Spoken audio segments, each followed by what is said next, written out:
আগামী 2024 থেকে 25 অর্থবছরের প্রস্তাবিত বার্ষিক উন্নয়ন কর্মসূচি বা এডিপির চূড়ান্ত অনুমোদনে দেওয়া হয়েছে। বৃহস্পতিবার 16 মে প্রধানমন্ত্রী শেখ হাসিনার সভাপতিত্বে জাতীয় অর্থনৈতিক পরিষদের সভায় এই অনুমোদন দেওয়া হয়। বৈঠকে প্রধানমন্ত্রী শেখ হাসিনা বৈদেশিক ঋণ ও অনুদানের প্রকল্প দ্রুত শেষ করার নির্দেশ দিয়েছেন। এতে 1258টি প্রকল্প বাস্তবায়নের জন্য উন্নয়ন বাজেটে বরাদ্দ রাখা হয়েছে 2,65,000 কোটি টাকা। চলতি অর্থবছরে এডিপির আকার ছিল 2,63,000 কোটি টাকা। সেই হিসেবে এবার এডিপির আকার বাড়ছে 2,000 কোটি টাকা। বরাদ্দ দেওয়ার ক্ষেত্রে বর্তমান বৈশ্বিক অর্থনৈতিক প্রেক্ষাপট মাথায় রাখা হয়েছে বলে জানানো হয়। আগামী অর্থবছরে সবচেয়ে বেশি বরাদ্দ রাখা 10টি প্রকল্পে খরচ হবে প্রায় 52,000 কোটি টাকা। এসব প্রকল্পের মধ্যে রয়েছে প্রাথমিক শিক্ষা উন্নয়ন কর্মসূচি প্রকল্প,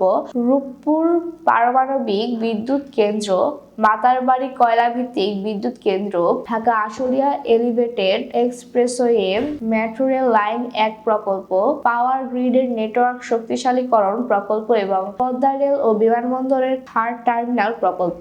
জারা খান, আইটি বাংলা নিউজ ডেস্ক।